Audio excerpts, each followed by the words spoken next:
Hey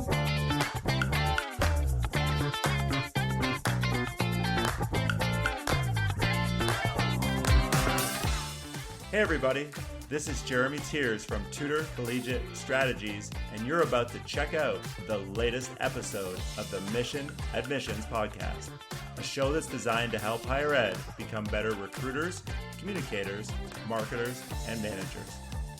Each week, I'll introduce you to an industry leader or difference maker who will share helpful advice, tips, and strategies that will help you grow professionally and personally.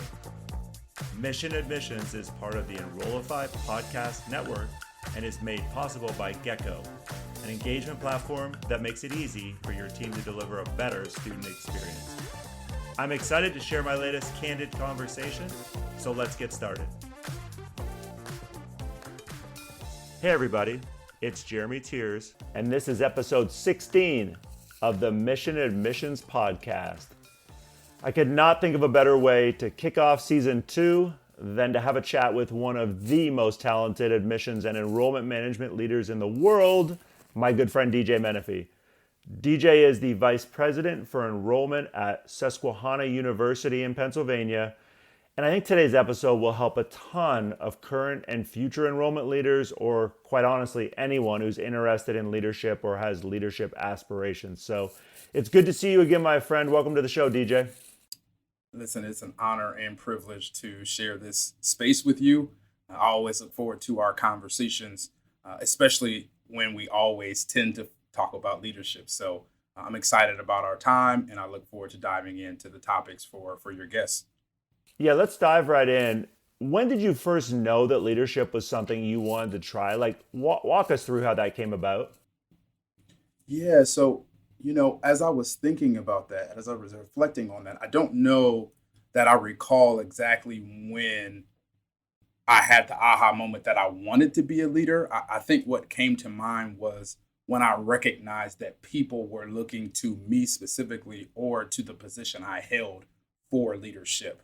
And so as I think about youth sports where either I was the point guard or the coaches may have looked to me to provide a certain level of guidance and direction for my colleagues or my teammates, I started to pick up on some of those things where I started to recognize that maybe there's a different type of expectation here. What does that mean? And as I started to be exposed to leadership in the way that we talk about it in society, once I understood it, I realized, okay, separate from if I want to do it, because I am in this position, how do I put forth the effort and the energy to be the best I can be at it? And so I think before I realized that I loved leadership and was passionate about it and wanted to do it, I recognized that I had a strength in lifelong learning, and I put the lifelong learning to use to develop the capacities to try to be the best version of a leader that I could be for myself. Do you remember your first leadership opportunity? What was it? I would say in terms of the workplace, right? If we're thinking about it in that way, I would say my first opportunity for leadership where I actually had direct reports would have been during my time at Knox College. And so during that time, I was asked to take a promotion which would require me and my family to move to Galesburg because we were based in Chicago at the time. And as I made that transition meant that I was joining the associate team, as I would call it. And that meant that I would now have some direct reports, which were professional staff, in addition to overseeing the student ambassador team at large. And so that would have been my first exposure to being responsible for guiding, leading, engaging, supporting other people other than the role that I was holding myself. And so that would have been the first official time for that opportunity. Were you nervous at all when that first happened? I was not nervous. I think one of the key things about me and how I approach life is I put a lot of time and effort into preparing. And so I prepared for what I knew. And now, hindsight 2020, I prepared through the lens of my strengths. I prepared through strategy. I prepared through execution. I prepared through accountability. I prepared through vision casting. And as I was starting to lead in that journey, some of the gaps that I didn't have at that time and are still a work in progress started to show the light. And so one of my mentors and good friends in the space, Devon Euros. Devon challenged me on my approach and challenged me to think more about the value of developing relationships. Not that you needed to be in the workspace to be friends with everyone, but to truly understand how people approach the work, what their strengths were, what was motivation for them in their personal lives, what kept them going, how did they navigate challenges, when did they shut down. And so, separate from all of these more tactical, strategic lines, hard skill stuff that I had been preparing for and training for, it challenged me to spend a little bit more time over my duration of time at Knox, in addition to the journey that I've continued to have since then. And how do I spend time cultivating the relationships, knowing that it will never show up as a strength for me in the same way that strategy and execution do, but that I can demonstrate to the people that I do care about you, I do care about your well-being, and I do care about what makes you happy, what motivates you, what drives you, and how to tap into your strengths in a psychologically safe environment to not only help them as individuals reach whatever goals they have, but also to help the whole, which is supporting the why of the organization or the institution that I'm with at that time. When you started managing staff, you talked about that first opportunity at Knox. What were 2 or 3 things then that you really placed an emphasis on in those early days of leadership? Clarity of roles and responsibilities, I think, was one of the biggest things that I focused on.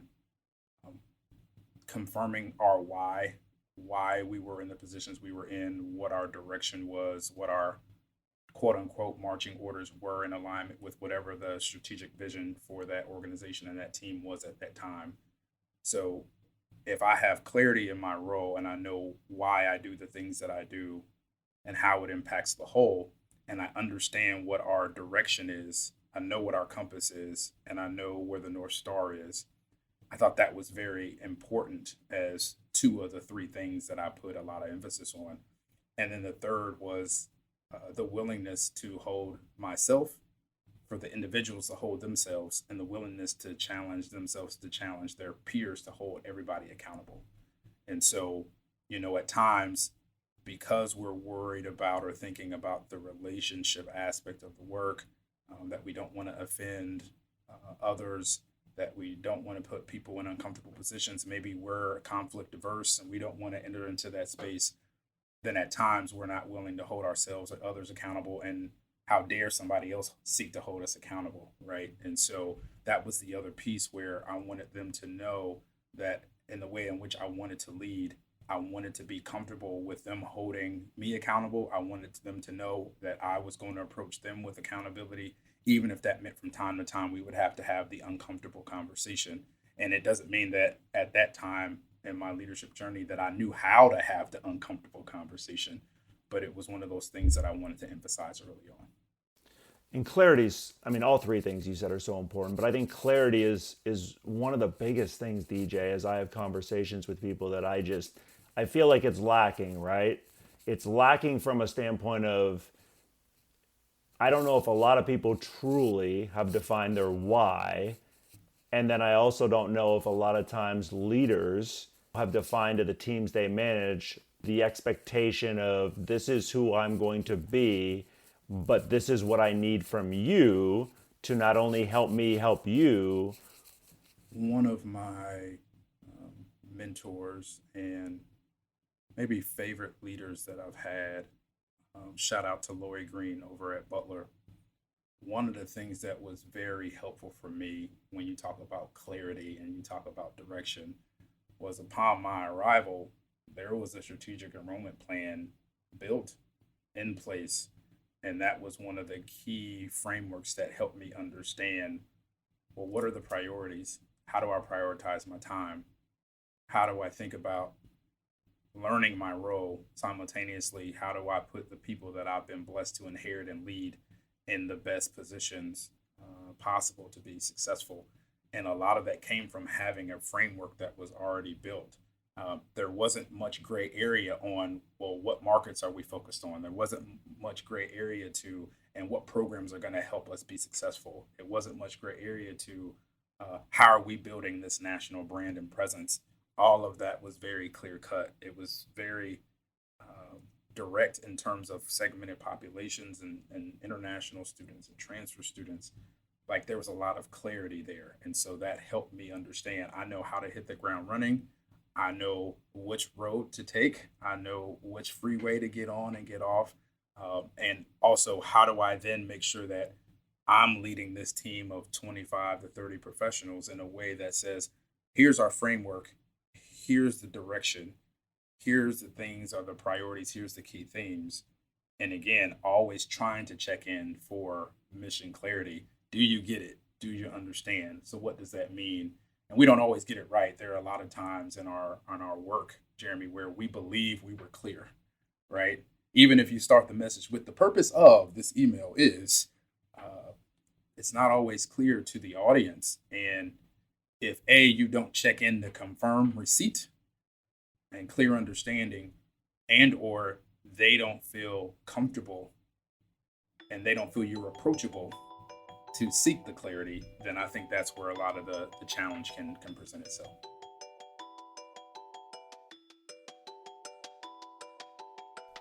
You've almost certainly heard of Slate, one of the most powerful admissions CRMs on the market, and you may have heard of HubSpot, a dynamic and robust marketing CRM that is second to none when it comes to marketing and full funnel reporting. But have you heard of HubSlate? HubSlate is a two-way data sync between HubSpot and Slate that ensures consistency of data and information for prospective, current, and former students.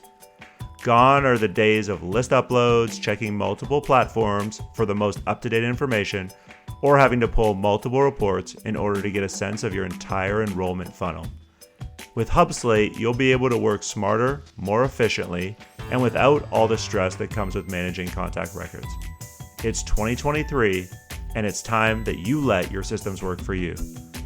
If you want to learn more about HubSlate or see a demo, visit enrollify.org/HubSlate. That's enrollify.org/HubSlate, and you'll instantly qualify for 20% off the onboarding fee. So what advice then would you give, DJ, to someone who gets into a middle management or a senior level? So we'll say an assistant or associate director who's, got direct reports now, or somebody who's at the director level like I know you were, right, at Butler. If the clarity is not there and the framework has not been established by senior leadership, what advice would you give someone in terms of going to ask for more clarity and how to do that in a way that, again, doesn't come across as, we'll call it complaining, but more so, this is what I need for me to feel like I can serve the people now that I need to serve?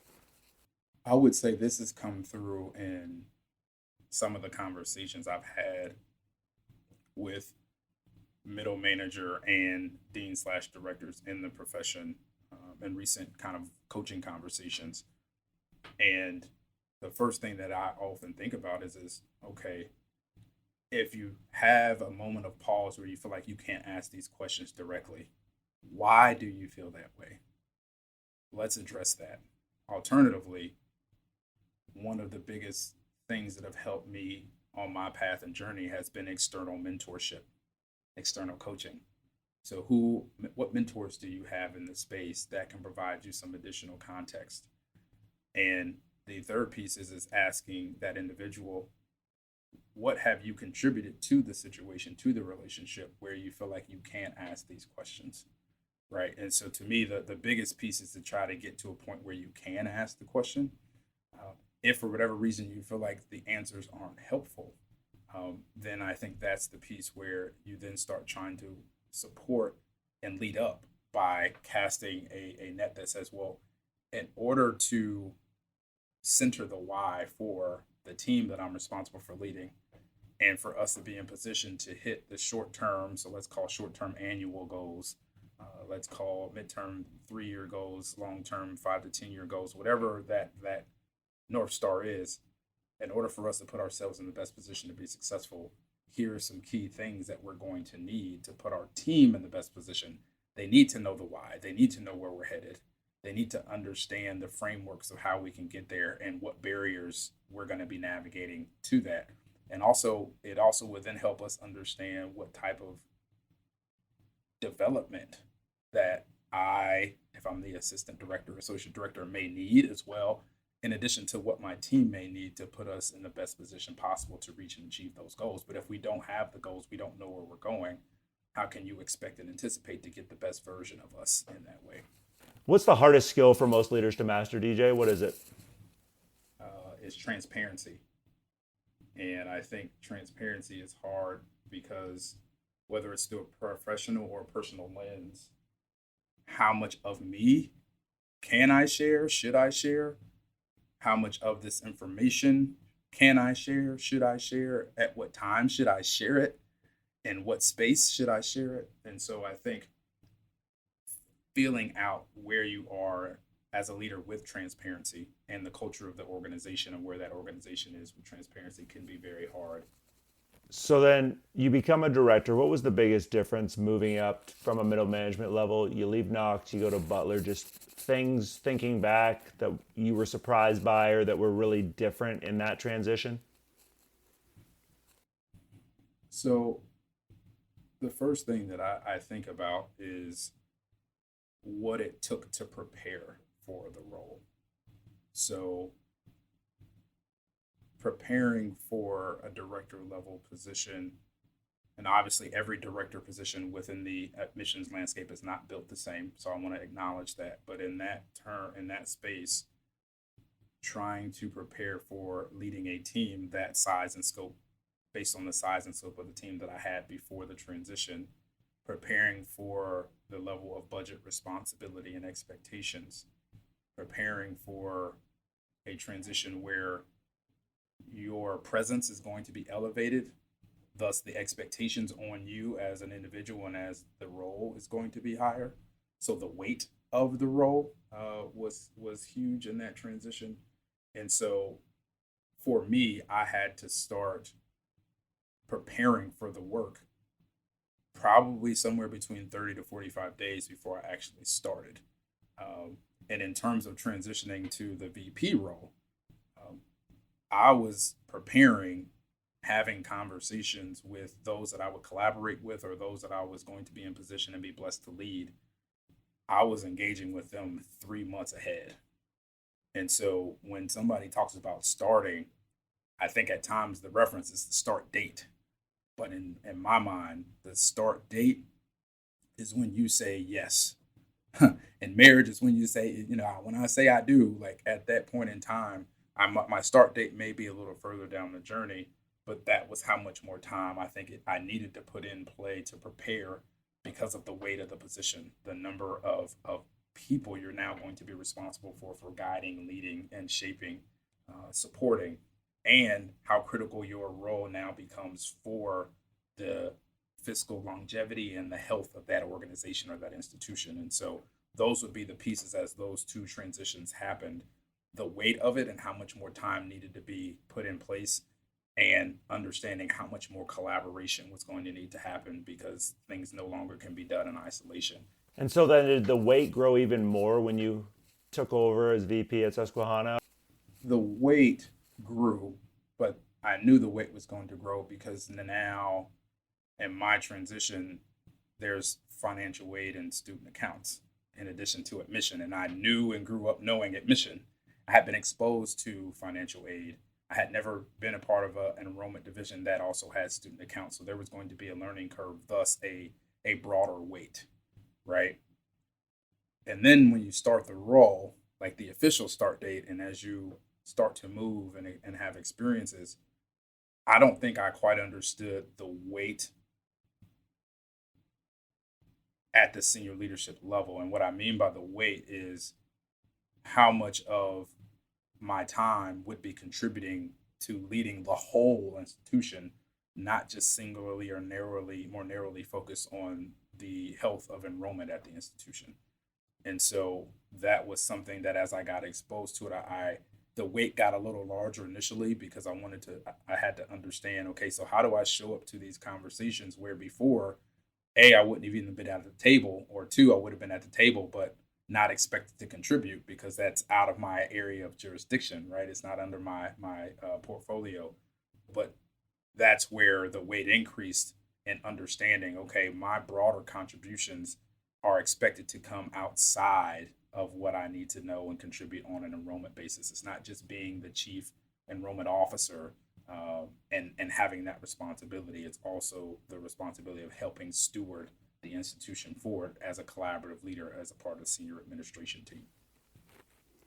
Does this work ever overwhelm you, DJ? Because obviously I would argue trying to find balance is something that we all continually are doing our best to do. But like if you do get overwhelmed, like how do you find that mental balance for you? I think the first thing I would say is still finding the outlets for things that you enjoy that may or may not be related to the work that you do and why you do the work. So for those in the audience who may know me or may have seen a Facebook or a LinkedIn post here or there, I'm very passionate and love reading, and that reading may or may not be related at all to the work that we do. And so that is an outlet for me. At times when I'm super focused, exercise can be an outlet for me, but I'm not always consistent in that space. I'm a shoe collector, so I love, as we would say, kicks, sneakers. And so that is an outlet. But also, and maybe more importantly, being a family man and spending time pouring into my kids to the best of my ability, pouring into my relationship with my queen to the best of my ability. So those are the things that I would say keep me balanced, keep me level, keep me stable, keep me founded, in addition to my faith. What I would also say in that regard is I don't know anyone that's never been overwhelmed. And that's pandemic aside. That's demographic cliff aside. I think there are always moments where we can feel overwhelmed. And I think where I have come in my journey is starting to realize and recognize that it is okay for me to feel and to show when I am overwhelmed, to put the barriers down, put the gate down, and not feel like I have to put on a prompt for the team that I'm responsible for leading, and act like if you're a leader, you can never show weakness. You can never show that you're wounded. You can never show that you're having a tough day. You can never show that, you know what, today is just not that day. I just don't have I don't have the same energy to give what it takes for today.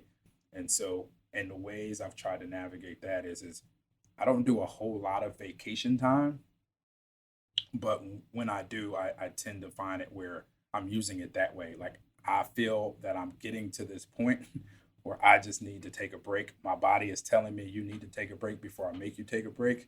And so that is when I try to use that time. And, this notion of work-life balance has always been a struggle concept for me.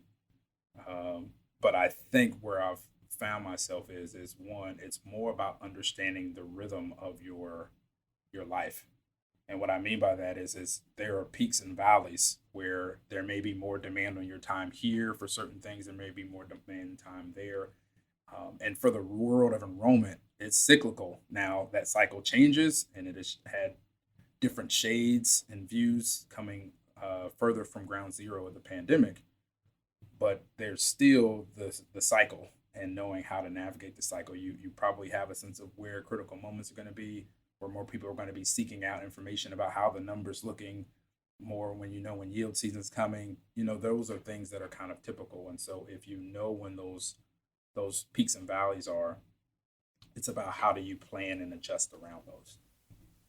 And as you're planning and adjusting, because I think that's a great point, in those key times where it is, we'll call it higher stress, how important is it again to have conversations, either if you're the VP with your entire team, or if you're an associate or assistant director with the few people you manage, to basically reassure them that it's okay to feel, like you said, the way you feel when you get a little overwhelmed. And here are some things that we can do together individually to help get through it, basically. I would say it's mission critical, because, it's just like if the audience is blessed to have children, you see this front and center every day. You can say whatever you want, all you want, but they're more in tune with your actions. And so if I'm thinking about that as an example, for the instances where I, as a leader, not the only leader, I'm not the only leader in my division nor the only leader within the structure of this organization, but when I, as a leader, pick up the baton and I'm willing to put that information out there and willing to put myself out there because I'm demonstrating, one, that I want to share more of myself, and two, I believe it's a psychologically safe environment and I won't be judged or treated differently because I am sharing this. I think that is the signal for others that they start to feel like they can because they've seen it done from the leadership. And I also think when that happens, it also provides a space where there's more of an extension for grace.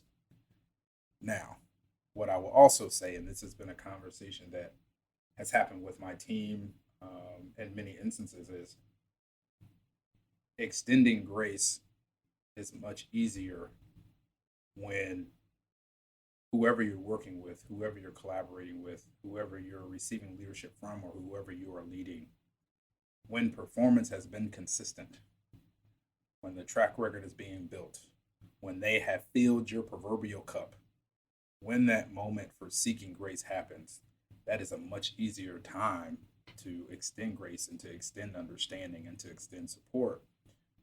It is much more challenging, and not to say that it's still not well deserved, but it is much more challenging, I think, through my lens, to extend that same grace when whoever you're leading, whoever you're collaborating with, whoever you are responsible for reporting up to, if and when they have been pouring out of the cup. And so there's not a lot of reserves there.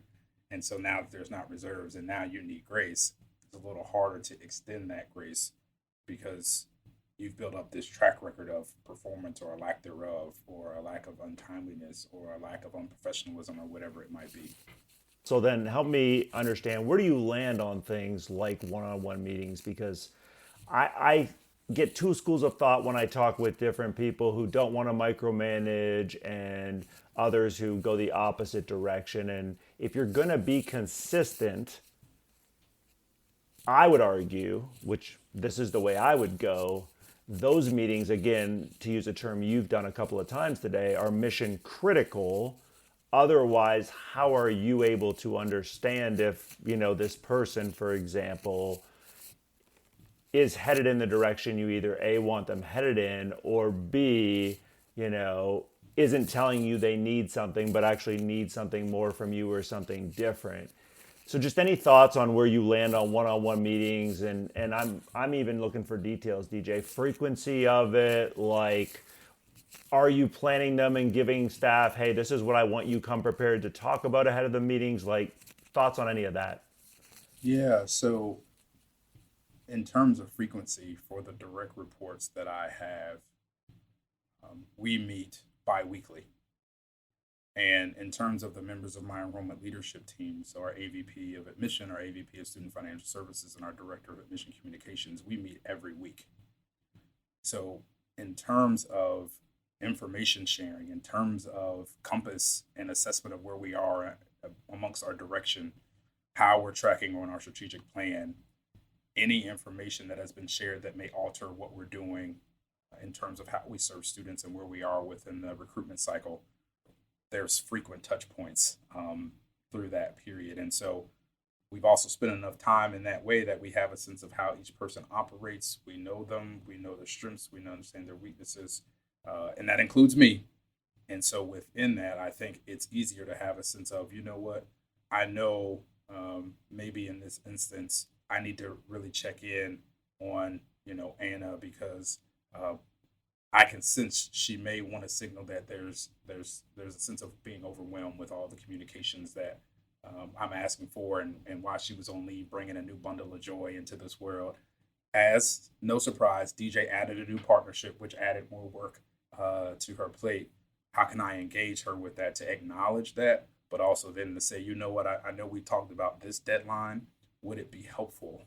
Let me be proactive and ask you if it would be helpful to adjust that deadline, because we've got some flexibility versus expecting you to come and say, hey, I don't think this deadline is going to work, and making you feel that it's, hey, I already have this sense because we know each other. We've been working with each other. I have a sense of your workload. I have a sense of the priorities.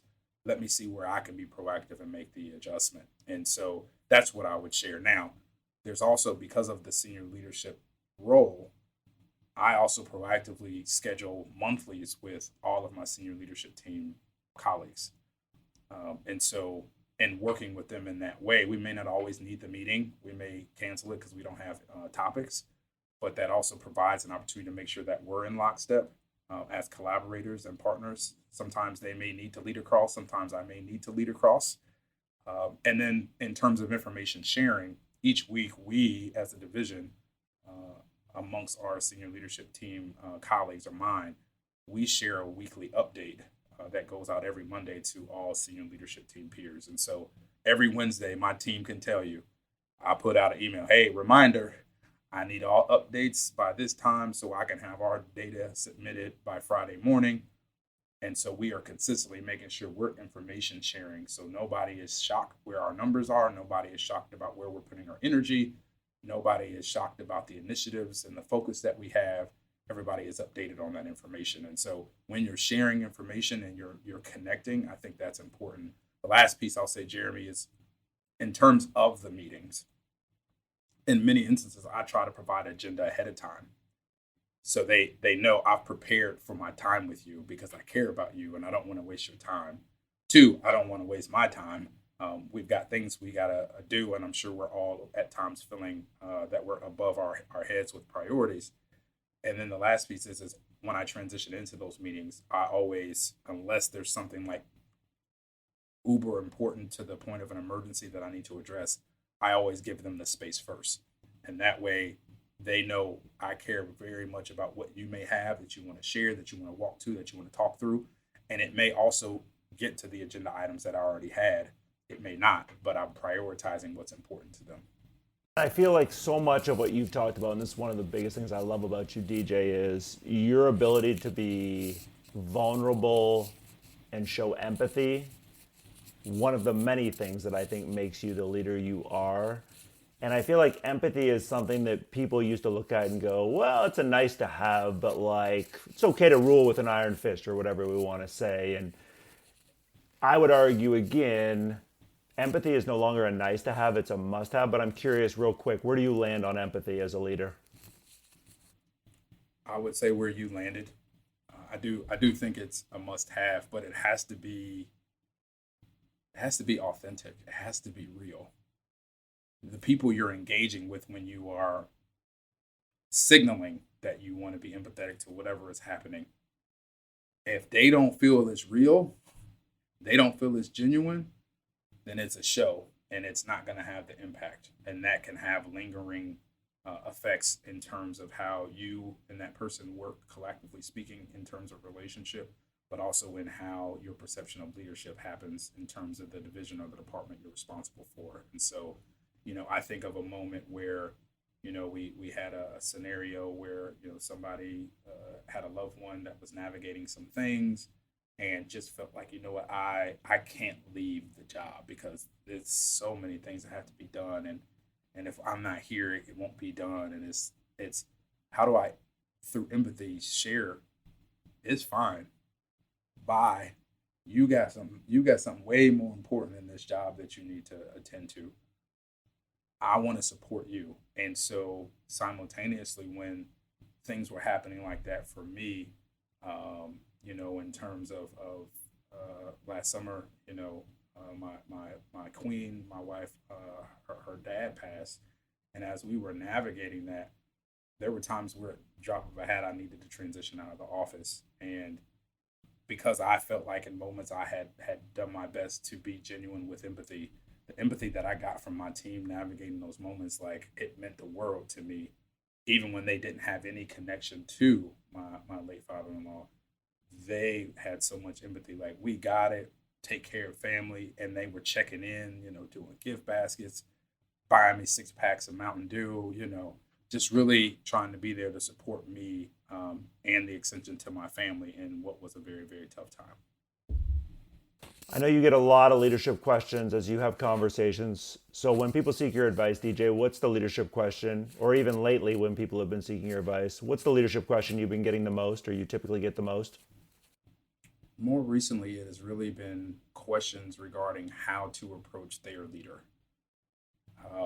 Whether they're going through a transition, and maybe they're getting promoted, maybe There's been some disconnect, and they're a little hesitant to bring it up because they don't want to feel like they're challenging the leader in any way or being disrespectful to the leader in any way. So what advice are you giving them in that situation? I always try to back up and think through, well, how did you get to this point? What information has been provided up until this point? What are you clear about? And again, always asking, what is your role in this? How frequently do you connect with them? And then try to help them navigate to that point where they are finding the solution through the inquiry, right? Anytime I'm in a position blessed to provide support or guidance to someone else in a leadership or coaching perspective, I try to start with inquiry. I try to start through inquiry because I don't want to assume I know the answers when I don't have a full context of the challenge or the question that they're presenting. And I think as we have time to walk through those own things, which is why I say self-reflection is so powerful, is as I'm asking the questions, sometimes they get there on their own through the questions. And to me, it's really boils down to something around uncomfortable conversations. This is uncomfortable for me to ask for more salary based on this promotion because I actually think this is a little bit more work than what they had initially said it was going to be. How do I prepare for that? Hey, he started signaling these things and making these promises, and these promises haven't come to bear, and now my team is bearing the blunt of those promises not being met. How do I have this conversation? What should I do? And just truly trying to prepare them for a conversation where sometimes you want to acknowledge the emotional side of it. That's the first thing that's going to hit. The first thing that's going to hit me when I'm trying to articulate how you make me feel, I just said it, I'm talking about feelings. So that's the first thing that's going to happen. And if I'm going to approach someone that I feel like has made me feel a certain type of way, the first thing I try to do in that conversation, Jeremy, is I try to give them the space first. Hey, we had this interaction, we had this exchange. How did that make you feel? What did you feel going through that? And now I'm giving them the space to share because maybe I've done something that I didn't acknowledge or didn't anticipate. And the same thing with the coaching conversations. Maybe there was something that they didn't recognize that they signaled. I signaled that I was okay with that salary for the promotion with those additional responsibilities. I signaled that I understood where we were, even though things started to be fragmented and disconnected. I signaled it by this, and now they're acknowledging how they can revert course. So many good insights and nuggets, DJ.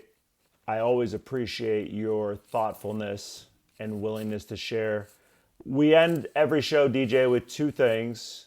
One is a signature question, and we've flipped the script and got a new one here for season 2 because this is episode 1, even though it's episode 16 of season 2. So, DJ, I would love your answer to this question. What's been the most influential resource for you in your career? My faith. Being able to lean into prayer, being able to lead into the word, and being able to lead into my faith community, I would say has been the biggest support and inspiration. I don't think it always in the moment leads to the answers, but I think at times that's because it wasn't meant for me to find or access the answers quite yet in that journey. So I would say 1 and 1B would be my wife.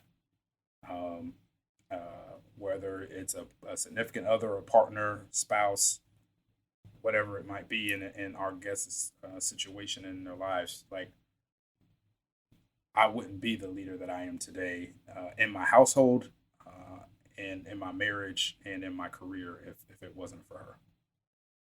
Well, we know each other well enough, so that makes 2 of us, DJ, because as you and I have discussed before, we have some pretty amazing women in our life. Last thing I do is fun rapid fire, DJ. So I'm just going to give you 4 things, and all I want is just quick first answers that come to mind, okay? Book recommendation, because I know how big a reader you are for the audience that more people need to read. The book that I'm reading right now is called Leading with Heart. And so it has been an amazing read thus far in terms of how we show up emotionally and putting ourselves out there in a transparent way. So that would be the recommendation from a book perspective. Author is who, quick? Author is John Baird and Edward Sullivan. Awesome. What's one thing that people are genuinely surprised to find out about you? Recently, how many sneakers I actually have. I'm not surprised by that one bit. Song you know all the words to. I would say for the moment, a song that I've been putting on at home while I'm helping clean the kitchen is If You Think You're Lonely Now by Casey, formerly of Casey and JoJo, or formerly of Jodeci. I'm not going to ask you if you sing along. if you could have one superpower, what would you want to have? Oh, man. In the current environment and the current space and time that we're in, superpower of equity and kindness. I think they would take our world a long way. I completely agree. And as I said, I really appreciate you sharing so many thoughts with everyone today. If people want to connect with you, DJ, I'll absolutely start with the fact that everybody needs to listen to his new Hues of Leadership podcast. I am very, very, very proud of the things my friend here has done and think it's going to help a lot of people. But how else can people connect with you, DJ, if they want to do that? So one, they can catch the Hues of Leadership podcast on Spotify, Apple, YouTube. So again, we tend to launch episodes every few weeks. And to the audience that has been listening, we appreciate you. For the guests, we are so grateful for you to be willing to have this leadership conversation. And if you love leadership, it would be an alternative. I know there's amazing podcasts out there in addition to the one that I'm participating in right now. And so if that's your cup of tea, we recommend you check it out. Also, you can find me via my website for Susquehanna University. That is my day, night, evening, 24-hour a day time. And it's been a blessing to be here. And I've got a great team and a great community here. So by way of that, LinkedIn, obviously. And then lastly, I would say by way of our consulting firm that the Queen and I have launched, which is Menifee Duarte Consulting. We will put out a little bit more broader information probably really, really soon. But that's where you can find us. Appreciate you, my friend. Appreciate you. Thank you for your time, and blessings to you, man, on this podcast. Blessings to you and what you do for your career in helping teams in the admission space, not only in terms of when you go work with them, but also in terms of the blog posts that you put out there. And as you know, we're only a phone call away from each other for our next leadership conversation. 100%.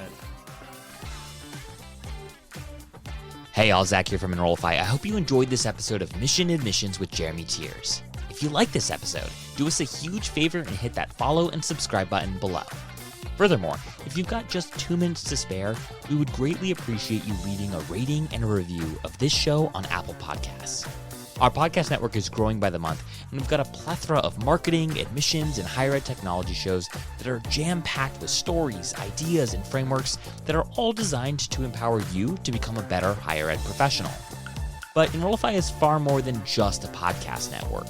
Enrollify is where higher ed comes to learn new marketing skills, discover new products and services, and find their next job.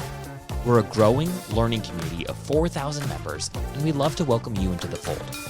You can access our free blog articles, newsletters, e-courses, and more, or purchase our master course on how to market a university with Terry Flannery at enrollify.org. We look forward to meeting you soon and welcoming you into the community. Again, you can subscribe for free at enrollify.org.